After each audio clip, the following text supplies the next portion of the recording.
let me now ask you to welcome to the stage our next speaker, who is Derek Bates. Derek is going to tell you, among other things, about a book that he and many of his colleagues are working on too. Many of the speakers today, in fact, are working on books to gather together longer versions of their thinking than they're able to cover in the few minutes here. So Derek is an engineer by training. He's also an author, and he is a great collaborator in terms of connecting with people of a different point of view and pulling together their ideas. Right. Thank you very much, and welcome to Derek. Well,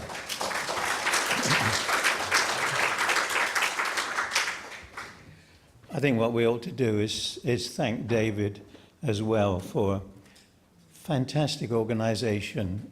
He's doing this sort of thing many, many times a month, and it's always immaculately done. So, here I am. I want to talk about the future. We're rushing towards a future which nobody understands. It could be hostile to humanity. It could be extremely beneficial to humanity. I want to start off using a word which has emotional connotations: revolution. I'm not talking about the revolution where aristocrats lose their heads. That's not allowed nowadays. This is going to be a revolution of human thought. These are some of the things I'm going to be talking about. I won't read them out, but we'll start off with political reform, which I think is an essential part of any change. And wherever you go in the world, you meet people who are dissatisfied with their political systems. In fact, I've been in many countries of the world, and nobody has said, we're happy with our politicians. So why do we put up with that?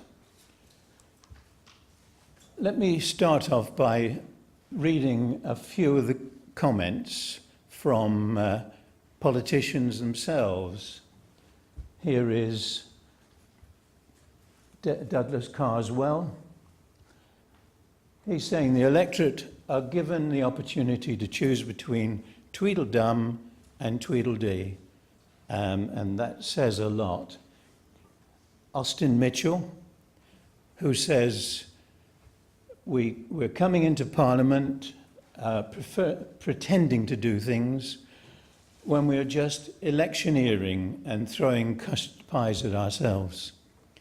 If we go on to Fraser Nelson of The Spectator, he says the antidote for thinking that the House of Commons is good is to go onto the political channel and watch an empty house debating non-issues.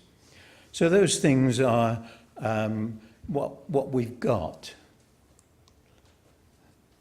One of the reasons that Parliament has an inhibition is that politicians need to be re-elected. And if you're in a job where you're on a short-term contract, well, you do everything you could to make sure you got elected or re-employed. And that means that we often don't get the policies which we can see are necessary adopted. When a government loses an election, the ministers who've had 5 years doing ministerial roles are lost to the nation.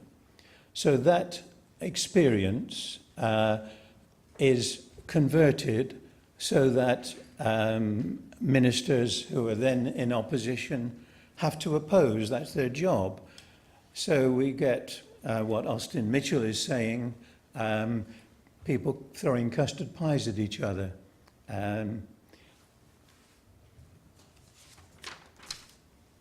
Now we go on to what I term collective delusion. This is an attitude of mind which we all have, which says we have a system which is called democracy, which has been with us for centuries, and it's apparently the only one on offer.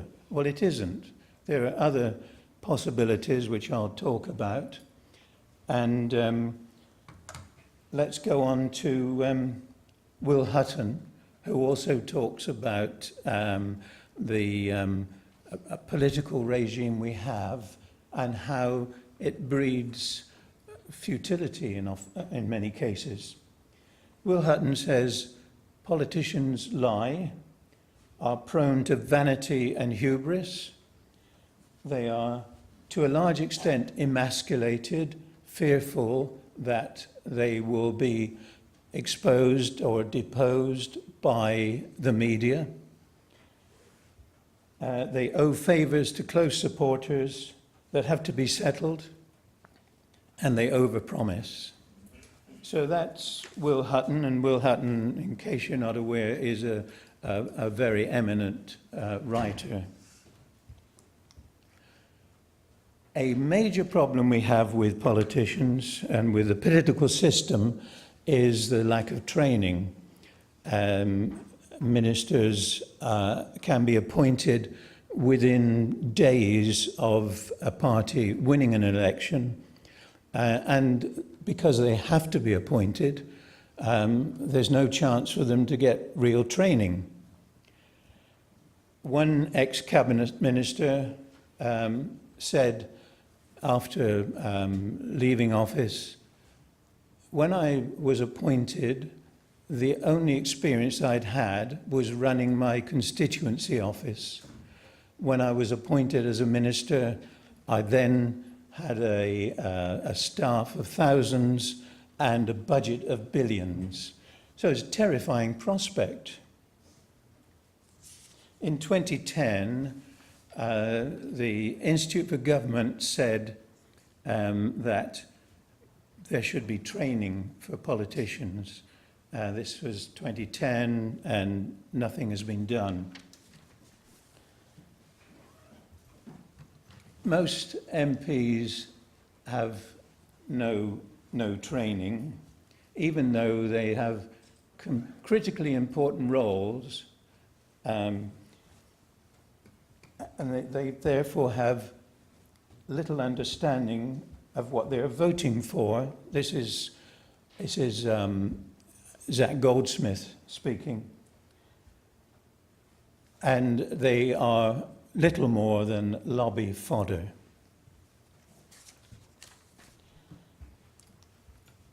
So, what do we have? We have a democracy which is called democracy, but what it does is to allow us to put a cross on a piece of paper once every 5 years.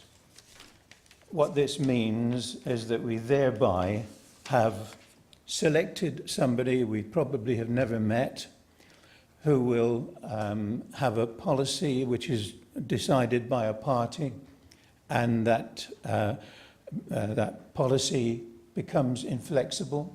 We've had no input into it, and we have no route for changing it. And that's something I think we need to address. The things I'm saying today, I'm not claiming that I know what I'm talking about. I'm not claiming that I am right. But what I am claiming is that we should be all thinking more about what is called democracy. So what can we do? We could use the 21st century technology, and this thing is the most powerful instrument invented by man. It can transform societies, it can transform underdeveloped countries by disseminating information. And politically, we're not using this. So the opportunity is for us to discuss any change in government policy. Let's go back to the invasion of Iraq. Nobody asked me, nobody asked anybody that I know of whether we should invade Iraq. The result of that is billions of pounds and thousands of lives lost. And going on to HS2. Every time we hear about it, HS2 it goes up in price. Interestingly, the last price given officially was 52 billion, and our Chancellor Hammond was interviewed recently in the last couple of weeks on the Today programme and asked how much it would cost, and he said 32 billion. So even he hadn't been trained properly for the Today programme, which of course speaks to not just Britain but to the world. So we should be able to select and contribute to debates, and as I say, the mobile phone allows us to do this. So we should be asked, do we really want HS2?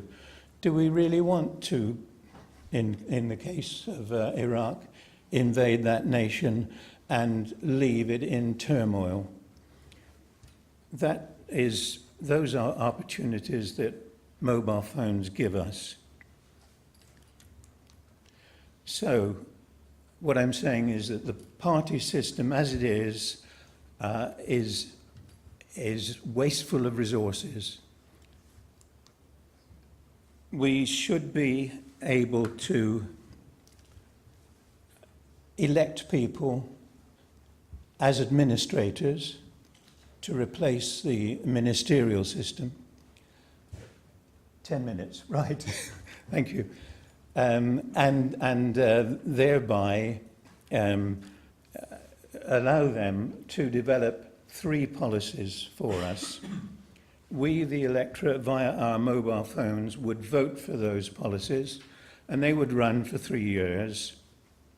And we would then have the ability to express our views by mobile phones, if, for instance, there was war, famine, or pestilence. So that's what I'm suggesting, that we actually change the party system.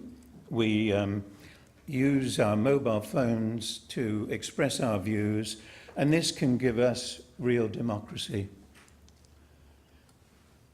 Here we've got some of the pressures that we need to face. These are population growth. You can see the expansion of population throughout the centuries and how it's leaping ahead. Now, this is the result of science. This is a result of success.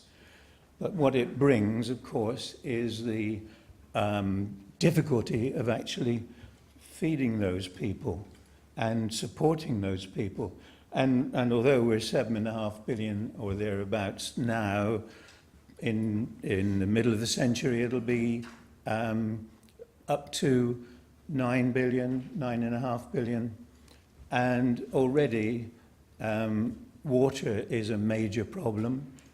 By 2025 it's said that 1.8 billion will be faced with serious water scarcity.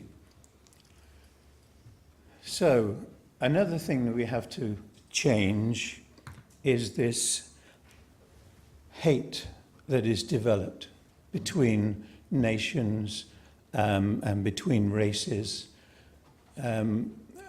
We are encouraged by our media to hate those who are different from us. We've got to stop fighting battles which were in the past and which will never change. If we think of Muhammad, who died in 632, and out of the controversy and hostility the Shia and Sunni regimes were produced. They're still fighting that problem that occurred at the 60 years after Muhammad's death, in which one of the contenders for the role of caliphate was killed and all his household were killed. You can't change that, but that fight is still going on. And in so many cases, what happened yesterday forms the pattern for our behavior today, and that is wrong. We must forget that we are Jewish, Islamic, Christian, French, German. The important thing is that we're human beings, and if we don't recognize that, the 21st century and all of the things that are coming along could result in our decline as a civilization. We've got climate change. I'm only just going to briefly mention that. There's a lot of debate, particularly by the President of the US, who says that climate change is bunkum. Well, the reality is the carbon dioxide is an essential part of our living here.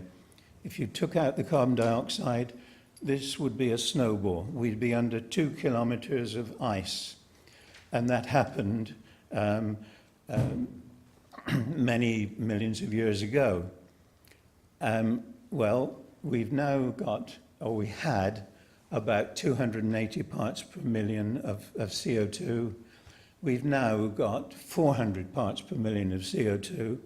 And since we recognize that CO2 is important for keeping the world warm, we've got the same effect as putting an overcoat on.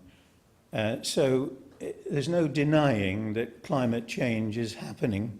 And what he's saying is that, what President Trump is saying is that we're not going to waste any money on that sort of thing in future.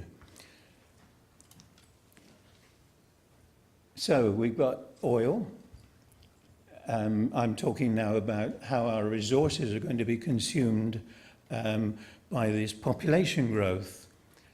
We've got this profligate usage of what has to be a declining resource. We don't know how long. It may be 100 years, it may be 1,000 years before it runs out, but it's going to run out because it's not being made. In 1 year, it's said we consume 1 million years of oil. Right, so we'll go on to what others will be talking about later. This is artificial intelligence. It's a big threat to us, or it's a big promise to us. So humans could become trodden on like ants. That's Steve Wozniak of Apple. Artificial intelligence, the most serious threat to the survival of the human race, and it should be, there should be some regulatory oversight. That's Elon Musk. Artificial intelligence, which could grow too strong for people to control. That's Bill Gates. And the development could spell the end of the human race. That's Stephen Hawking. Now, those are people who are eminent.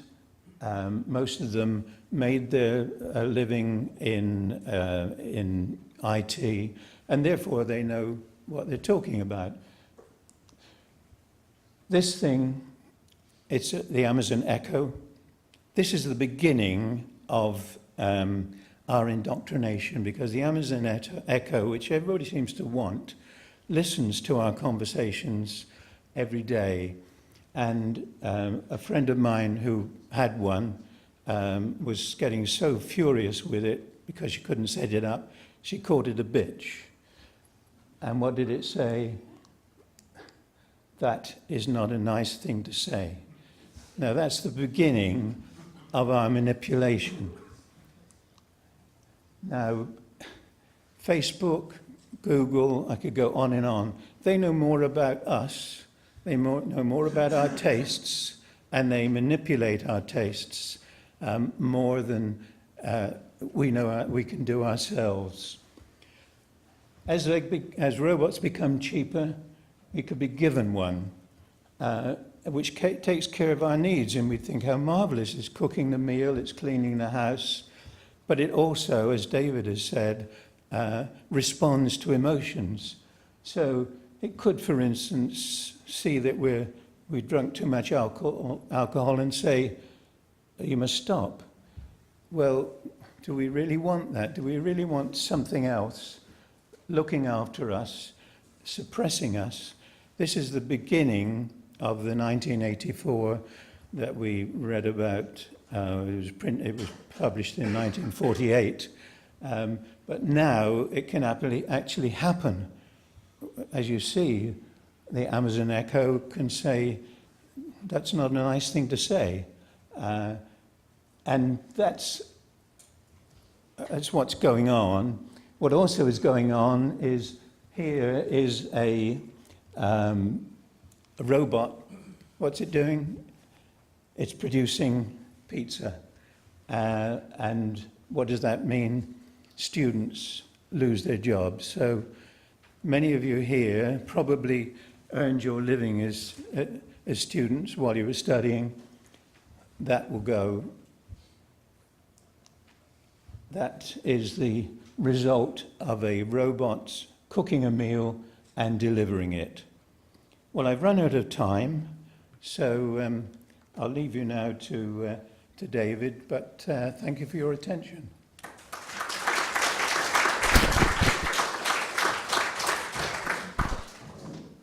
So, many thanks, Derek. Thank you. I think the audience are interested in what you're saying, but they're not all entirely convinced by what you've said, because the questions are, is the electorate really intelligent enough to vote wisely?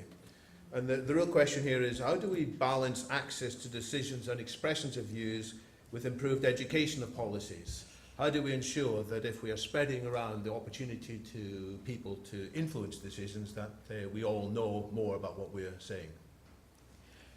Well, I think both of those questions raise many issues. One of them, if I talk about the first one, are the electorate intelligent enough? Well, I do hear this very often from people who are committed, and my approach or my comment is we allow people to vote for governments now. Isn't it a smaller step for them to vote for policies? And you don't think so, no?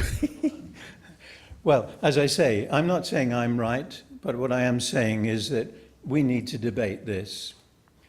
So going on to the next one. Yes, so wouldn't the debate be more productive if there was more focus on improving the information about policies, improving the education of policies? Yes. Well, as you said, the government ministers often lack information to do their jobs. Maybe we, the electorate, often lack the information to take good decisions. Yes.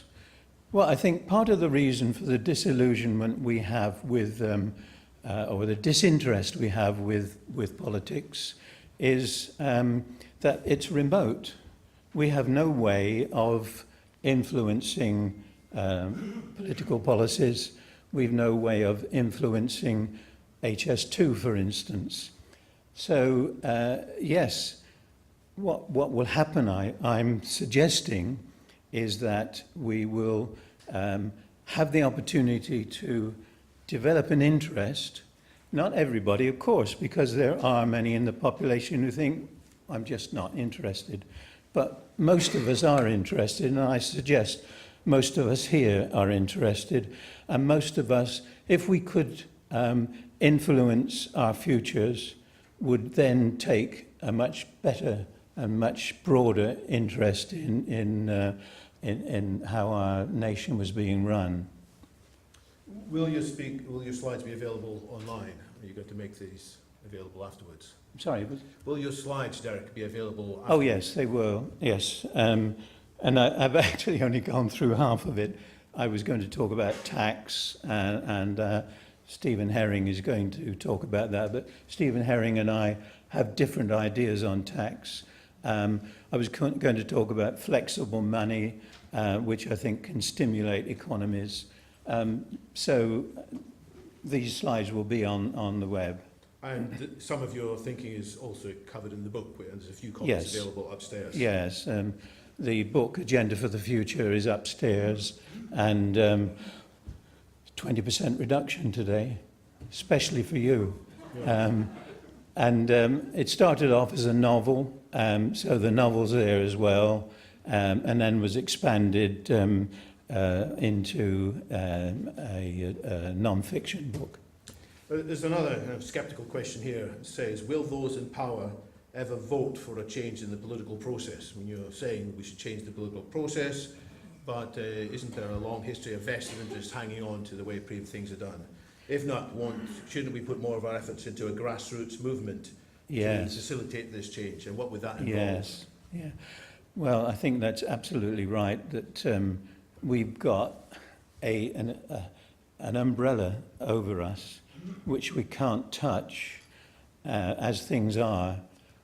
And if I'm realistic, if we're going to make any change to the situation we have, which I think uses us rather than takes opportunities from us, if we're going to make any change, we're probably thinking 25 years because nothing happens. And what I'm saying has happened in the past. If you think of the American populist movement, that was saying a lot of what we're saying now is that we have political systems which are self-replicating, and they're not flexible enough, certainly then, and not for the future. Do you predict we'll soon be able to express our views in the way that you've suggested via our mobile phones to governments? Is this something that is going to happen in the next few years? Is it something that's happening elsewhere in the world and we can learn from it? Yes, there are movements to encourage this to happen. A problem is that any decision we make could be hacked into. So if I say yes to a HS2 and I send that to a central reference where it will be analysed and summated so that we could say the nation doesn't want HS2, that route could be hacked into, and that's something that people like David would needs to work on. And in the book we're talking about blockchain, and blockchain is one of those software programs which could mean that that route between me electing and me giving my views and them being received would be unhackable. So, and the last question, the one from the top that we haven't looked at yet. What do you see as the role of the media in improving our political discourse? And what's the role of the media being in influencing the political discourse or damaging the political discourse or uplifting it? How do you see that evolving, Derek? Yeah, well, that is essential. The media is changing, as we all know. It's beginning to become people rather than individual journalists, owners of newspapers and owners of television programs. Because of the availability of the web, of YouTube and all the other things, we can now, and I'm sure all of you here, have been influenced by reading things on the web which may be in conflict with the way we are being governed. So undoubtedly the media is critical, and we need to expand the word media to mean us as well. Well, Derek, you've raised many questions. You've got the conversation going, and I'm sure that many of the other speakers are going to follow up on the ideas that you have put on the table. Good. So thank you very much to Derek Thank you. Bates.